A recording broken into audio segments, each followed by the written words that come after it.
तो नमस्कार और सभी का स्वागत है हमारे चैनल रोजगार विद राज पर। आज बात करने वाले हैं राजस्थान के दुर्ग से संबंधित टॉप 200 एमसीक्यू की ये क्लास रहने वाली है। 200 एमसीक्यू तो वह है जो आपके फर्स्ट ग्रेड से लेकर थर्ड ग्रेड के एग्जाम में पूछे गए क्वेश्चन है। हम इनको विस्तार से लेकर चलेंगे तो आपको 500 प्लस क्वेश्चन इस वीडियो में आपको प्राप्त होंगे। फर्स्ट वीडियो हम लेकर आए थे और उसकी लिंक आपको डिस्क्रिप्शन में और प्ले लिस्ट में आपको प्राप्त हो जाएगी। 2024 तक जितने भी एग्जाम हुई है उनमें पूछे गए क्वेश्चन पार्ट 2 है, पार्ट 1 हम लेकर आ चुके हैं और राजस्थान के किसी भी एग्जाम में आपका ये टॉपिक सम्मिलित है तो जरूर यहाँ से 1 या 2 क्वेश्चन आने की संभावना हो जाती है। चलो फ्रेंड्स, फर्स्ट क्वेश्चन हम देखते हैं। तो 41 नंबर का ये क्वेश्चन है आपका, सिवाना दुर्ग किस जिले में स्थित है? थर्ड ग्रेड 2013 में एग्जाम में पूछा गया था। बाड़मेर में, पाली में, जोधपुर में, जालोर में। वर्तमान में भी आपको याद रखना है जो पुराना डिस्ट्रिक्ट है, ये क्वेश्चन आपका पुराना डिस्ट्रिक्ट के अनुसार है और इसका राइट आंसर होने वाला है ये बाड़मेर में स्थित है। कहाँ स्थित है? बाड़मेर में आपका सिवाना दुर्ग स्थित है। लेकिन जो वर्तमान में जो जिला है बालोतरा, कौन सा जिला? बालोतरा जो डिस्ट्रिक्ट है, बालोतरा डिस्ट्रिक्ट में आपका ये सिवाना दुर्ग स्थित है, यह आपको मालूम होना चाहिए। नेक्स्ट क्वेश्चन हम देख लेते हैं फ्रेंड्स। और जो वर्तमान पैटर्न चल रहा है एग्जाम का, सभी को मालूम है कि वर्तमान में जब फर्स्ट ग्रेड और थर्ड ग्रेड के एग्जाम में क्वेश्चन आए थे पिछली बार 2022 और 23 में, उसके अनुसार ये क्लास रहने वाली है। टीचर की जो एग्जाम की तैयारी कर रहा है उनके लिए शानदार ये क्लास रहने वाली है।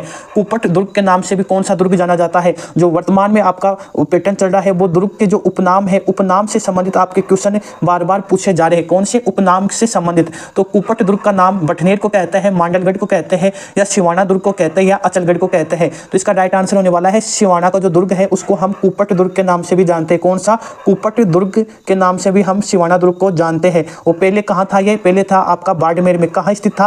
पहले आपका ये बाड़मेर में स्थित था, लेकिन वर्तमान में आपका ये जो सिवाना जो डिस्ट्रिक्ट, सॉरी फ्रेंड्स, जो आपका बालोतरा जो डिस्ट्रिक्ट है वहाँ पर आपका ये सिवाना दुर्ग स्थित है। ठीक है फ्रेंड्स, और पुराना और न्यू डिस्ट्रिक्ट आपको याद रखना है क्योंकि फ्रेंड्स बार बार आपको मैं बोल रहा हूँ समिति की सिफारिश वापस मुख्यमंत्री जी के पास गई है और कुछ डिस्ट्रिक्ट को कम कर सकते हैं। सिवाना दुर्ग से संबंधित हम बात करने वाले हैं। सिवाना दुर्ग जालोर दुर्ग की कुंजी है। कई बार पूछ लिया जाता है कि सिवाना दुर्ग किस दुर्ग की कुंजी है? तो जालोर दुर्ग की कुंजी है। इस प्रकार से एक क्वेश्चन यहाँ से बन जाता है। मारवाड़ राठौड़ की शरण स्थली है। मारवाड़ के लिए एक महत्वपूर्ण दुर्ग माना जाता है सिवाना का दुर्ग। और अनखलो सिवाना भी इसको कहते हैं। कुमट का दुर्ग भी इसको कहते हैं। वर्तमान में ये बालोतरा जिले में स्थित है। ठीक है फ्रेंड्स, ये आपको याद रखना है। कौन सा दुर्ग है ये? गिरिवन दुर्ग है। ठीक है फ्रेंड्स, जब राव चंद्रसेन के द्वारा मुगलों का विरोध किया गया था, संघर्ष किया गया था, तो इसी दुर्ग के द्वारा यहाँ पर रहकर ही उन्होंने मुगलों का विरोध किया था। ठीक है, अब यहाँ से एक क्वेश्चन आ जाता है आपका, जय नारायण व्यास को कैद कर लिया गया था और सिवाना दुर्ग में रखा गया था। क्वेश्चन बन जाता है कि जय नारायण व्यास को किस दुर्ग में कैद रखा गया था? तो इसका राइट आंसर होने वाला है सिवाना दुर्ग में। ठीक है, यहाँ पर एक प्रथम शाखा हुआ था, आप सभी को मालूम है 1308 ईस्वी में वीर शीतलदेव जब अलाउद्दीन खिलजी का आक्रमण हुआ तो इसका नाम खैराबाद रख दिया गया था। तो अब ये क्वेश्चन ये भी हो जाता है कि सिवाना दुर्ग का नाम खैराबाद किसने रखा? अलाउद्दीन खिलजी ने रखा, अलाउद्दीन खिलजी के द्वारा रखा गया। और एक क्वेश्चन ये भी आपका हो जाता है कि खैराबाद किस दुर्ग का नाम है? तो सिवाना दुर्ग का नाम है। इस प्रकार से आपको एक क्वेश्चन को 2 से 3 जगह आपको संबंधित कर लेना है, यानी रिलेटिव कर लेना है, जिससे आपको यह आसानी से याद हो सके। क्योंकि आप सभी को मालूम है एमसीक्यू के माध्यम से हम पूरी क्लास नहीं लेकर आ सकते, आपको थोड़ा विस्तार से भी चलना पड़ेगा। सोमपुरा शैली जानी जाती है। क्वेश्चन बार बार पूछा जाता है मिट्टी के बर्तन के लिए, चमड़े के लिए, या चित्रकला के लिए, या स्थापत्य कला के लिए। आपको बताना है कि जो सोमपुरा शैली है कौन सी शैली है? सोमपुरा शैली। आपको हर क्वेश्चन देखना है क्योंकि हर एग्जाम में क्वेश्चन पूछा गया है, वही क्वेश्चन इसमें सम्मिलित है। सोमपुरा जो शैली है आपकी स्थापत्य कला से संबंधित है। किससे संबंधित है? स्थापत्य कला से संबंधित आपकी सोमपुरा शैली को जाना जाता है। नेक्स्ट क्वेश्चन हम देख लेते हैं फ्रेंड्स। एक बार इससे संबंधित हम देख लेते हैं। सोमपुरा शैली स्थापत्य से संबंधित है। कुंभाकालीन सांस्कृतिक विकास में मंडन तथा उनके अनेक जैनाचार्य और सोमपुरे शिल्पी विशेष उल्लेखनीय है। कुंभा के काल में इस शैली का प्रयोग किया गया था। आप सभी को मालूम है जहां कुंभा के दरबार में जैन आचार्य रहते थे उनके द्वारा इस शैली का विशेष उपयोग किया गया था। ठीक है फ्रेंड्स, आपको मालूम होना चाहिए। हर क्वेश्चन आया हुआ क्वेश्चन है। कौन सा एक प्रकार का पहाड़ी किला नहीं है? आपको बताना है। लाइब्रेरियन ग्रेड 3 की एग्जाम 2022 में पूछा गया है। मैंने पहले ही कहा था ये पैटर्न चल रहा है वर्तमान में। आपको बताना है कि कौन सा किला पहाड़ी किला नहीं है। आपको बताना है कि पहाड़ी पर कौन सा किला स्थित नहीं है, यही इसका राइट आंसर होने वाला है। तो बताना है मेहरानगढ़ का किला, बहसरोटगढ़ का किला, तारागढ़ का किला, जालोर का किला। तो आप सभी को मालूम है फ्रेंड्स, मेहरानगढ़ का भी पहाड़ी पर स्थित है, तारागढ़ का भी पहाड़ी पर स्थित है और जालोर का किला भी पहाड़ी पर स्थित है। यहाँ राइट आंसर होने वाला है बी, बहसरोटगढ़ का किला पहाड़ी पर स्थित नहीं है। बी राइट आंसर है। नेक्स्ट क्वेश्चन हम देख लेते हैं फ्रेंड्स। शानदार ये क्वेश्चन रहने वाला है, एक बार ये देख लेते हैं। ठीक है फ्रेंड्स, देख लेते हैं। किस गढ़ के लिए कर्नल जेम्स टोड ने कहा था यदि उन्हें राजस्थान में एक जागीर की पेशकश की जाए तो वह इस गढ़ को चुनेगा। अच्छा क्वेश्चन है, वीडियो की जो एग्जाम हुई थी 2021 में शिफ्ट सेकंड में हुई थी, उसमें ये क्वेश्चन पूछा गया है। अनेक एग्जाम में ये क्वेश्चन आया हुआ है। क्या अनेक एग्जाम में आपका ये क्वेश्चन आया हुआ है, ये आपको मालूम होना चाहिए फ्रेंड्स। और अब बात कर लेते हैं, चित्तौड़गढ़ के बारे में कहा था, बेसरोडगढ़ के बारे में कहा था। दो ऑप्शन और देख लेते हैं, एक नाहरगढ़ है, एक रणथंभौर का है। तो इसका राइट आंसर होने वाला है जो आपका बेसरोडगढ़ का जो किला है उसके बारे में कर्नल जेम्स टोड ने कहा था कि अगर उन्हें राजस्थान में एक जागीर की पेशकश की जाए तो वह बेसरोडगढ़ को चुनेगा। ठीक है फ्रेंड्स, तो इसका बी राइट आंसर है। नेक्स्ट क्वेश्चन हम देख लेते हैं, निम्नलिखित में से किस दुर्ग को राजस्थान का वेलोर कहते हैं। ठीक है, क्वेश्चन आपको मालूम है, इसका भी राइट आंसर एक ही आंसर होने वाला है, रणथंभौर, सिवाना, बेसरोडगढ़ या कुंभलगढ़ को बेसरोडगढ़ को कहते हैं। ठीक है फ्रेंड्स, अब आपको मालूम होना चाहिए, एक तो ये क्या है, एक तो ये जल दुर्ग है। कौन सा दुर्ग है? जल दुर्ग की श्रेणी में आता है। ठीक है, ये भी आपको मालूम हो गया। कर्नल जेम्स टोड ने क्या कहा था? टोड ने कहा था कि उसको अगर जागीर दी जाए तो वो बेसरोडगढ़ को चुनेगा। ठीक है, ये भी आपको मालूम हो गया है।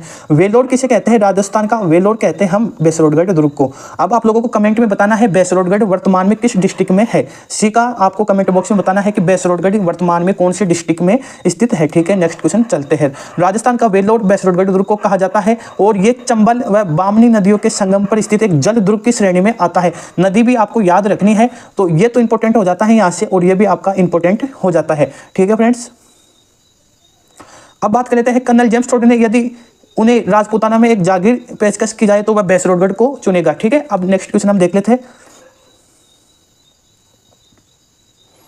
निम्नलिखित में से किसका मूल नाम कोसवर्धन था। अच्छा क्वेश्चन है, फॉरेस्ट गार्ड की जो एग्जाम हुई थी 2022 में, उसमें ये क्वेश्चन पूछा गया था, रामगढ़ का, शेरगढ़ का या भानगढ़ का या मानगढ़ का। आपको बताना है कोसवर्धन नाम किस दुर्ग का नाम है। अच्छा क्वेश्चन है फ्रेंड्स, और क्वेश्चन आने की संभावना CET और आपकी जो शिक्षक भर्ती होगी उसमें आने की संभावना हो जाती है। कोसवर्धन नाम आपका जो शेरगढ़ का जो दुर्ग है उसका नाम है, और वर्तमान में किस डिस्ट्रिक्ट में स्थित है? तो 12 जो डिस्ट्रिक्ट है आपका उसमें आपका ये स्थित है। कौन से डिस्ट्रिक्ट में है? 12 जो डिस्ट्रिक्ट है आपका, वहां पर आपका कोसवर्धन यानी शेरगढ़ का दुर्ग स्थित है। इसके बारे में भी हम एक बार देख लेते हैं शानदार तरीके से। कोसवर्धन दुर्ग, शेरगढ़ दुर्ग 12 में स्थित है, और कोसवर्धन पहाड़ी पर होने के कारण इसका नाम भी कोसवर्धन रख दिया गया है। 1542 के अलावा अभियान के दौरान शेरशाह सूरी ने नामकरण शेरगढ़ कर दिया गया था, और जो परवन नदी पर स्थित है।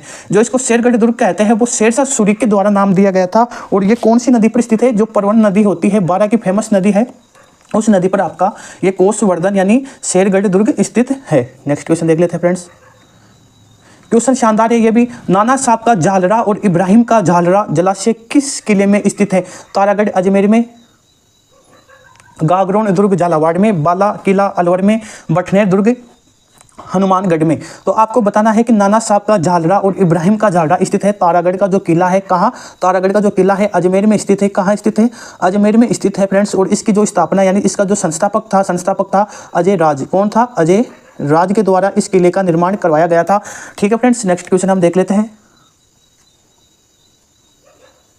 क्वेश्चन नंबर 49 हम देखेंगे, किस दुर्ग का सबसे ऊंचा भाग मीरान साहब की दरगाह कहलाता है? यानी किस दुर्ग का सबसे ऊंचा जो भाग है उसको हम मीरान साहब की दरगाह कहते हैं। ठीक है फ्रेंड्स, रणथंभौर दुर्ग, तारागढ़ अजमेर वाला, तारागढ़ बूंदी वाला या जूनागढ़ दुर्ग, इनमें से आपको बताना है। और इसका जो राइट आंसर होने वाला है जो तारागढ़ का जो अजमेर वाला जो दुर्ग है उसकी जो सबसे ऊंचा भाग है, कौन सा सबसे ऊंचा भाग को हम क्या कहते हैं? सबसे ऊंचे भाग को हम कहते हैं मीरान साहब की दरगाह कहते हैं। ठीक है, तो बी राइट आंसर है। नेक्स्ट क्वेश्चन देख लेते हैं, तारागढ़ का किला किस शासक के द्वारा बनाया गया था? जेल प्रहरी जो एग्जाम हुई थी 17 में उसमें पूछा गया है। अर्नव राज के द्वारा आपकी जो आना सागर झील है उसका निर्माण करवाया गया था। आना सागर की जो झील है कहाँ स्थित है? अजमेर में स्थित है। और आना सागर की झील का जो निर्माण करवाया गया था अर्नव राज के द्वारा करवाया गया था। ये कौन है? एक चौहान शासक है। कौन है? एक चौहान शासक है। ठीक है फ्रेंड्स, ये भी आपको मालूम होना चाहिए। अजमेर का ये शासक था, वो फेमस शासक था। और अजय राज के द्वारा तो मैंने अभी आपको बताया था, जो आपका जो तारागढ़ का जो आपका दुर्ग है उसका निर्माण आपका अजय राज के द्वारा करवाया गया था। ठीक है फ्रेंड्स, ये आपको याद होना चाहिए। बी राइट आंसर इसका। ठीक है, अब ये देख लेते हैं, इंपॉर्टेंट क्वेश्चन है, बार बार एग्जाम में पूछ लिया जाता है इस प्रकार का क्वेश्चन। घुघट, घुगड़ी और बांद्रा इमली क्या है? तारागढ़ अजमेर की प्राचीर के विशाल बुर्जों के नाम है। मारवाड़ की लोक परंपरा में जातियों के गोत्र के नाम है। मेवाड़ में आंचलिक में स्त्रियों के पहनावे के नाम है। राजस्थानी खान पान की विधियों के नाम है। तो इसका राइट आंसर होने वाला है तारागढ़ अजमेर की प्राचीर के विशाल बुर्ज के नाम है। कौन सा? ए राइट आंसर रहने वाला है। राइट आंसर कौन सा रहने वाला है? ए, क्योंकि तारागढ़ की जो अजमेर की जो प्राचीर विशाल जो बुर्ज है उसके ही नाम घूंघट, गोगड़ी या बांद्रा, इमली भी उनको ही कहते हैं। तो नेक्स्ट क्वेश्चन और देख लेते हैं, और इंपॉर्टेंट क्वेश्चन है ये भी। शाहजहां के बेटे दारा शिकोह का जन्म राजस्थान के किस दुर्ग में हुआ था? अच्छा क्वेश्चन है कि शाहजहां का जो बेटा था दारा शिकोह का जन्म किस दुर्ग में हुआ था? चार ऑप्शन हम देख लेते हैं। चार ऑप्शन आपके सामने आ चुके हैं। तारागढ़ अजमेर, तारागढ़ बूंदी, मेहरानगढ़, जोधपुर, सिवाना दुर्ग, जालोर। ठीक है, और इसका जो राइट आंसर होने वाला है जो तारागढ़ दुर्ग है अजमेर का, वहां पर जो आपका दारा शिकोह का जन्म हुआ था। तो ए राइट आंसर रहने वाला है। नेक्स्ट क्वेश्चन हम देख लेते हैं। अच्छा क्वेश्चन ये भी है, क्योंकि हर क्वेश्चन हर एग्जाम में पूछा गया है, इसलिए मैं आपको बता रहा हूं कि हर क्वेश्चन मोस्ट इंपोर्टेंट है, ये तो आपको मालूम ही होना चाहिए। अब जैसे रीट लेवल 2 2022 में एक क्वेश्चन आया था कि governor general Lord William Bentinck ने किस दुर्ग को दुनिया का दूसरा जिब्राल्टर कहा है? तो ये भी अच्छा क्वेश्चन है। मेहरानगढ़ को, नाहरगढ़ को, सिवाना को या तारागढ़ को? तारागढ़ भी दो दुर्ग है, एक बूंदी में स्थित है और एक आपका जो अजमेर है वहाँ स्थित है। तो जो अजमेर वाला दुर्ग है उसको ही हमारा जो विलियम बेंटिंक जो एक अंग्रेज अधिकारी, एक जनरल था, उसके द्वारा ही अजमेर के दुर्ग को कहा गया है दुनिया का दूसरा जिब्राल्टर। रीट एग्जाम लेवल 2 में ये पूछा गया था 2022 के एग्जाम में। और अब एक और क्वेश्चन आ चुका है, निम्न में से कौन सा दुर्ग गढ़ बिठली के नाम से भी जाना जाता है? और ये क्वेश्चन भी देख लीजिए फ्रेंड्स, लगातार हर एग्जाम में पूछा जा रहा है। तो गढ़ बिठली के नाम से आपका अचलगढ़, तारागढ़, सिवानागढ़ या मेहरानगढ़? इसका जो राइट आंसर होने वाला है तारागढ़ का जो दुर्ग है आपका उसको गढ़ बिठली के नाम से भी जाना जाता है, यानी बी इसका राइट आंसर होने वाला है। क्या राइट होने वाला है? बी राइट आंसर रहने वाला है। नेक्स्ट क्वेश्चन देख लेते हैं। एक बार हम इससे संबंधित देख लेते हैं, किससे संबंधित? जो आपका तारागढ़ का जो दुर्ग है अजमेर से संबंधित। इसमें जो महत्वपूर्ण जो बिंदु है उन पर हम परिचर्चा कर लेते हैं फ्रेंड्स, क्योंकि यहाँ से क्वेश्चन आने की पूरी संभावना हो जाती है। तारागढ़ जो दुर्ग है वर्तमान में अजमेर में स्थित है। अजमेर में स्थित है, सभी को मालूम है। चल ठीक है फ्रेंड्स, ये गिरी दुर्ग है। ठीक है, ये भी आपको मालूम होगा। गढ़ बिठली के नाम से भी इसको जानते हैं और पूर्व का दूसरा जिब्राल्टर भी इसको कहते हैं। ठीक है, भारत का जो प्रथम गिरी दुर्ग कहा जाता है राजस्थान। भारत का प्रथम गिरी दुर्ग कहाँ है?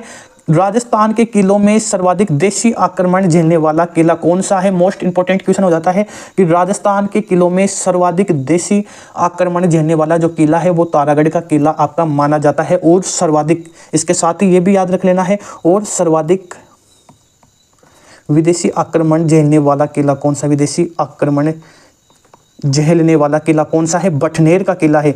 बठनेर का किला है। तो ये यानी देशी आक्रमण के लिए तो आपका तारागढ़ का नाम आएगा, और जो सर्वाधिक विदेशी आक्रमण को झेला है उनका बठनेर का जो आपका किला है, वो बठनेर का जो किला है वो हनुमानगढ़ में स्थित है। कहाँ स्थित है? जो आपका हनुमानगढ़ है वहाँ आपका बठनेर का ये किला स्थित है। तो आपको याद रखना है। और देख लेते हैं यहाँ महत्वपूर्ण जलाशय हैं, उनको देख लेते हैं। गोल, नाना साहब और इब्राहिम शरीफ का, बड़ा झालरा, मीरान साहब यानी मीर सैयद हुसैन खिग सवार की दरगाह स्थित है। ये भी आपको याद रखना है। यहाँ से क्वेश्चन आ जाता है, बार बार क्वेश्चन पूछ लिया जाता है। और देख लेते हैं, घोड़े की मजार है और 14 बुर्ज है जहाँ पर घूंघट, घोकड़ी, भादरा, इमली, खिड़की, फूटी, फतेह, नगारच्ची, संगार, चौड़ी, इस प्रकार से आपके ये 14 बुर्ज होते हैं। 32 खंभों की यहाँ पर एक छतरी है। कचहरी भवन है, रोटी रानी की छतरी है। शाहजहां का पुत्र दारा शिकोह का जन्म हुआ था। दूसरा दुनिया का दूसरा जिब्राल्टर इसको लॉर्ड विलियम बेंटिंक के द्वारा कहा गया था। पूर्व का जिब्राल्टर इसको बिशप हैबर के द्वारा कहा गया था। पूर्व का जिब्राल्टर किसके द्वारा कहा गया था? बिशप हैबर के द्वारा कहा गया था। ये भी पूछ लिया जाता है कि तारागढ़ किले को पूर्व का जिब्राल्टर किसके द्वारा कहा गया है? बिशप हैबर के द्वारा। ठीक है फ्रेंड्स, नेक्स्ट क्वेश्चन देख लेते हैं। बीकानेर के जूनागढ़ किले के दरवाजे पर किन सूरवीरों की मूर्तियां स्थित है? रीट एग्जाम में पूछा गया है। जयमल फत्ता की, राव दलपत, करण सिंह की, गोरा बादल की, भेरूजी कल्लाजी की। तो इसका राइट आंसर होने वाला है जयमल और फत्ता की आपकी जो मूर्ति है वो आपकी जूनागढ़ किले में स्थित है। कहाँ स्थित है? जूनागढ़ का जो किला है कहाँ स्थित है? जूनागढ़ का किला बीकानेर में स्थित है। कहाँ स्थित है? बीकानेर में स्थित है। और इसका निर्माण किसने करवाया था? राय सिंह के द्वारा। राय सिंह के द्वारा इसका निर्माण करवाया गया था। बीकानेर का दूसरा नाम क्या है? दूसरा नाम आपको बताना है, मैं आपको आगे बताऊंगा, क्योंकि आगे एक क्वेश्चन है फिर उसका राइट आंसर हो जाएगा। यहाँ पर मैं उसको बताने से तो आपको वहीं बताना पड़ेगा इसका दूसरा नाम क्या है। ठीक है फ्रेंड्स, तो इसका राइट आंसर हो जाएगा जयमल और फत्ता की आपकी जो मूर्ति है वो आपकी जूनागढ़ का जो किला है बीकानेर वाला, वहाँ पर इसकी मूर्तियाँ स्थापित की थी। देख लेते हैं बीकानेर के जूनागढ़ किले का निर्माण किसने करवाया? आ चुका है ना क्वेश्चन, 56 नंबर का क्वेश्चन आ चुका है। और अब बात कर लेते हैं, आपके सामने है राव बिक्का के द्वारा राव कल्याणमल के द्वारा, महाराजा राय सिंह के द्वारा, राव जेत सिंह के द्वारा। तो इसका राइट आंसर रहने वाला है आपका जो राय सिंह है, राय सिंह के द्वारा आपका बीकानेर का जो जूनागढ़ का जो किला है उसका निर्माण करवाया गया था। सी राइट आंसर रहने वाला है। और नेक्स्ट क्वेश्चन हम देख लेते हैं, जूनागढ़ किले का पुराना नाम निम्नलिखित में से कौन सा है? यही क्वेश्चन मैं आपको बताने वाला था, राजस्थान पुलिस में पूछा गया है। चिंतामणि कहते हैं, लालगढ़ का किला कहते हैं, और इसको करमचंद का किला कहते हैं, और देख लेते हैं तारागढ़ का किला कहते हैं। तो इसको लालचंद का किला कहते हैं, लालगढ़ का किला कहते हैं। सॉरी फ्रेंड्स, लालगढ़ का किला भी आपके बीकानेर का जो किला है उसको कहते हैं लालगढ़ का किला। ठीक है, नेक्स्ट क्वेश्चन देख लेते हैं, जूनागढ़ दुर्ग कहाँ स्थित है? जयपुर में, जोधपुर में, उदयपुर में, बीकानेर में। तो बीकानेर में स्थित है। बी डी इसका राइट आंसर रहने वाला है। बीकानेर में आपका जूनागढ़ का किला स्थित है। ठीक है, इसके बारे में देख लेते हैं फ्रेंड्स। जूनागढ़ बीकानेर में स्थित है। तारामणि, लालगढ़, जमीन का जेवर भी इसको कहते हैं, राती गाठी का दुर्ग भी इसको कहते हैं। 1485 ईस्वी में राव भिक्का के द्वारा तथा 17 जनवरी 1594 में इसका पूरा काम हो चुका है। ठीक है फ्रेंड्स, तो इसका जो 1594 तक आपका जूनागढ़ का किले का पूरा निर्माण हो चुका था। इसको लालगढ़ का किला भी कहते हैं, जमीन का जेवर भी कहते हैं, और राती गाठी का दुर्ग भी इसको कहते हैं। राय सिंह के द्वारा करमचंद की देखरेख में निर्माण पूर्ण हुआ था। ठीक है, तो इसका जो शिल्पी कौन था? करमचंद था। ठीक है, ये भी आपको याद रखना है। और दुर्ग के दरवाजों पर जयमल फत्ता की मूर्तियां स्थित है, ये भी आपको मालूम होना चाहिए। तो ये अब नेक्स्ट क्वेश्चन हम देख लेते हैं, बसंती नामक किले का निर्माण करवाया था। अच्छा क्वेश्चन है, आपके सामने 4 ऑप्शन आ चुके हैं। राणा प्रताप के द्वारा, राणा कुंभा के द्वारा, महारावल तेज सिंह के द्वारा, बिसलदेव के द्वारा। तो महाराणा कुंभा के द्वारा बसंती दुर्ग का निर्माण करवाया गया था। किस दुर्ग का निर्माण करवाया गया था? बसंती दुर्ग का निर्माण महाराणा कुंभा के द्वारा करवाया गया था। उस सिरोही में स्थित है। कहाँ स्थित है? आपका सिरोही में स्थित है आपका बसंती दुर्ग वर्तमान में। ठीक है फ्रेंड्स, अब बात कर लेते हैं झालीबाव की बावड़ी और मामादेव का कुंड निम्नलिखित में से किस दुर्ग में स्थित है? बार बार ये क्वेश्चन आ रहा है आपके सामने, देख लीजिए। लाइब्रेरियन, सीईटी अनेक एग्जामों में आया हुआ है, पीटीआई की एग्जाम हुई है, फर्स्ट ग्रेड की एग्जाम में भी ये क्वेश्चन आया हुआ है। झालीबाव की बावड़ी और मामादेव का कुंड कहाँ स्थित है? ऑप्शन आपके सामने चित्तौड़गढ़ दुर्ग, कुंभलगढ़ का दुर्ग, और ऑप्शन और है आपके सामने गागरोन और तारागढ़ का दुर्ग। तो आपको मालूम होना चाहिए कि मामादेव का कुंड और झालीबाव की जो बावड़ी है वो बावड़ी स्थित है आपकी कुंभलगढ़ में। कहाँ स्थित है? कुंभलगढ़ में स्थित है। और कुंभलगढ़ कहाँ स्थित है? वर्तमान में राजसमंद में स्थित है। कहाँ स्थित है? राजसमंद में स्थित है आपका कुंभलगढ़ का दुर्ग। कुंभलगढ़ दुर्ग का निर्माण किसके द्वारा करवाया गया था? ये भी आपको मालूम होना चाहिए, कुंभा के द्वारा करवाया गया था। ठीक है फ्रेंड्स, नेक्स्ट क्वेश्चन हम देख लेते हैं। और इसी दुर्ग में आपकी कुंभा की हत्या कर दी गई थी, यह भी आपको याद रखना है। कुंभा की हत्या किसके द्वारा की गई थी? उसका जो बेटा था उदा, उसका नाम था, और मामादेव कुंड है उसके समीप ही कुंभा की हत्या उसके द्वारा कर दी। कब की गई थी? 1468 ईस्वी के आसपास उदा के द्वारा उसकी हत्या कर दी गई थी, यह भी आपको मालूम होना चाहिए। ठीक है, अब ये क्वेश्चन देख लीजिए फ्रेंड्स, कुंभलगढ़ दुर्ग का प्रमुख शिल्पी कौन था? और देख लीजिए, रीट मेंस के एग्जाम में आया है, लेक्चरर के एग्जाम में आया हुआ क्वेश्चन है, और स्कूल व्याख्याता के एग्जाम में ये क्वेश्चन आया हुआ है। यानी अनेक एग्जामों में ये क्वेश्चन पूछा गया है। और आपको बताना है कि जो कुंभलगढ़ है, जो कुंभलगढ़ का जो आपका दुर्ग है उसका शिल्पी किसको माना गया है? तो आप सभी को मालूम है, उसका शिल्पी है मंडन। मंडन को ही उसका शिल्पी माना गया है, और ये कुंभा के दरबार में रहता था। एक शिल्पीकार था। कौन था? एक शिल्पीकार ये था। ठीक है, ये भी आपको याद रखना है। नेक्स्ट क्वेश्चन देख लेते हैं, कुंभलगढ़ दुर्ग का प्रारंभिक संस्थापक कौन था? रीट मेंस एग्जाम हिंदी 2023 में क्वेश्चन पूछा गया है। मान मौर्य था, कुंवर पृथ्वीराज था, राणा लाखा था, संप्रति था। तो इसका राइट आंसर होने वाला है कुंभलगढ़ जो दुर्ग है उसका जो प्रारंभिक संस्थापक है, यानी इसको जब कुंभलगढ़ दुर्ग का जब निर्माण करवाया गया था सर्वप्रथम, वो आपके संप्रति के द्वारा करवाया गया था। उसके बाद में पुनः निर्माण आपके महाराणा कुंभा के द्वारा करवाया गया था, और इसलिए हम कुंभा को भी इसका संस्थापक मानते हैं। लेकिन अगर ऑप्शन में अगर आपको संप्रति दिखे तो इसका राइट आंसर आपका होने वाला है संप्रति ही इसका राइट आंसर रहने वाला है। और अगर संप्रति न रहकर अगर महाराणा कुंभा आ जाता है तो महाराणा कुंभा भी इसका राइट आंसर रहने वाला है। नेक्स्ट क्वेश्चन देख लेते हैं, निम्नलिखित में से कौन सा राजस्थान के कुंभलगढ़ त्योहार से संबंधित है? आपको बताना है कि जब राजस्थान में एक त्योहार मनाया जाता है कुंभलगढ़ दुर्ग में, वो किस राजा से संबंधित है? 2020 में पूछा गया है। कांस्टेबल अनेक एग्जामों में है, ये तो एक आपको मैंने बताने के लिए कि इस एग्जाम में आया हुआ क्वेश्चन है। राणा मोक्कल, अलाउद्दीन खिलजी, राणा कुंभा, महमूद खिलजी। तो राणा कुंभा के लिए इस कुंभलगढ़ दुर्ग में इस त्योहार का आयोजन किया जाता है। कुंभलगढ़ दुर्ग में कुंभलगढ़ त्योहार का आयोजन राणा कुंभा के लिए किया जाता है। तो इसका राइट आंसर होने वाला है सी। यहाँ पर सी आएगा और ये आएगा डी। ठीक है, तो राणा कुंभा याद रखना है आपको, ऑप्शन थोड़ी याद रखना है फ्रेंड्स, ऑप्शन नहीं रखना याद आपको। जिसका जो राइट आंसर रहने वाला है राणा कुंभा, आपको कुंभा याद रखना है। ठीक है, नेक्स्ट क्वेश्चन देख लेते हैं। तो इस प्रकार से कुंभलगढ़ त्योहार तो राणा कुंभा, तो कुंभा से इस प्रकार से आप संबंधित भी कर लिया करो जिससे आपको आसानी से ये क्वेश्चन याद हो जाए। ये क्वेश्चन देख लेता है, अच्छा क्वेश्चन है ये भी। अब्दुल फजल ने किस दुर्ग के बारे में लिखा है कि ये इतनी ऊंचाई पर स्थित है कि नीचे से ऊपर की ओर देखने पर सिर की पगड़ी नीचे गिर जाती है। आरपीएससी सेकंड ग्रेड की एग्जाम 2018 में पूछा गया है। चित्तौड़गढ़ दुर्ग, कुंभलगढ़ का दुर्ग, मेहरानगढ़ दुर्ग, रणथंभौर का दुर्ग। तो जो आपका कुंभलगढ़ का जो दुर्ग है उसके बारे में कहा गया है अब्दुल फजल के द्वारा कि इसको ये इतनी ऊंचाई पर स्थित है कि इसको नीचे से ऊपर देखने के लिए सिर से पगड़ी नीचे गिर जाती है। तो बी राइट आंसर इन्हें वाला है। ठीक है फ्रेंड्स, नेक्स्ट क्वेश्चन देख लेते हैं।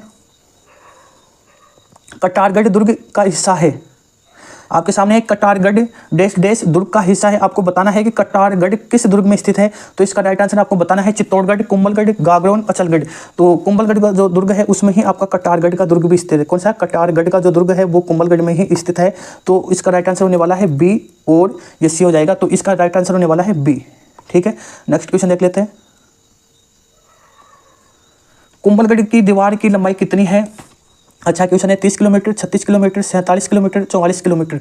तो 36 किलोमीटर आपकी कुंभलगढ़ की दीवार की लंबाई है, यह आपको मालूम होना चाहिए। तो बी राइट आंसर है इसका। नेक्स्ट क्वेश्चन देख लेते हैं। बूंदी के तारागढ़ किले का निर्माण किसके द्वारा करवाया गया था? ऑप्शन आपके सामने है। राव राजा बेर सिंह, राव राजा अजय सिंह, राव राजा विष्णु सिंह, इनमें से कोई नहीं। तो इसको बर सिंह भी कहते हैं और बेर सिंह भी कहते हैं। बर सिंह भी आ जाए तो राइट आंसर होगा और बेर सिंह भी आ जाए तो भी राइट आंसर होगा। तो ए इसका राइट आंसर रहने वाला है। नेक्स्ट क्वेश्चन देख लेते हैं। क्वेश्चन आ चुका है 68 नंबर का। निम्नलिखित में से किसका निर्माण रावल जैसल बाठी के द्वारा करवाया गया था? सभी को मालूम है जैसल जिस प्रकार से आ जाएगा उसी प्रकार से आपका जैसलमेर का दुर्ग आ जाएगा। कौन सा दुर्ग आ जाएगा? जैसलमेर का दुर्ग आ जाएगा। लेकिन आपको कंफ्यूज हो चुके हो क्योंकि यहाँ पर कहीं भी आपको जैसलमेर का नाम नहीं दिखाई दे रहा है। लेकिन यहाँ इसका राइट आंसर होने वाला है सोनारगढ़ का किला। जैसलमेरगढ़ को सोनारगढ़ का किला भी कहते हैं। तो ये भी आपको मालूम होना चाहिए। तो सी राइट आंसर है। नेक्स्ट क्वेश्चन देख लेते हैं। सर्वोत्तम विलास, गज विलास, जवार विलास निम्नलिखित में से किस दुर्ग में स्थित है? जो बेसिक कंप्यूटर की जो एग्जाम हुई थी उसमें पूछा गया है। बाला किला में, जालोर दुर्ग में, मेहरानगढ़ दुर्ग में, सोनारगढ़ के दुर्ग में। आपको मालूम होना चाहिए कि गज विलास और जवार विलास और सर्वोत्तम विलास आपका स्थित है जो आपका सोनारगढ़ का जो किला है। कौन सा? सोनारगढ़ यानी जैसलमेर वाला है। ठीक है, यहीं स्थित है आपके गज विलास और जवार विलास। ठीक है फ्रेंड्स, नेक्स्ट क्वेश्चन देख लेते हैं। जैसलमेर का किला किस नाम से जाना जाता है? जूनागढ़, धूलगढ़, सोनारगढ़, लालगढ़। तो इसका राइट आंसर रहने वाला है सोनारगढ़ के नाम से जाना जाता है। नेक्स्ट क्वेश्चन देख लेते हैं। पीले पत्थरों से निर्मित सोनार किला किस जिले में स्थित है? तो आपको मालूम होना चाहिए जैसलमेर में स्थित है। पीले पत्थरों से ही निर्मित है। ये रीट मेंस की एग्जाम में आई थी ये। और अभी तो ये गेतर क्वेश्चन ही हुए हैं और हम लेकर चलेंगे 200 MCQ और 200 MCQ के लिए हम एक और क्लास लेकर आने वाले हैं। आयो ये पर्सन है, अगर आप ये देखकर भी चले जाते हो तो आपका पर्सन गलत होने की कोई संभावना नहीं होगी। व्हाट्सएप ग्रुप में जुड़ सकते हो। 80 58 85 13 75 व्हाट्सएप नंबर है। सभी को धन्यवाद। जय हिंद, वंदे मातरम फ्रेंड्स।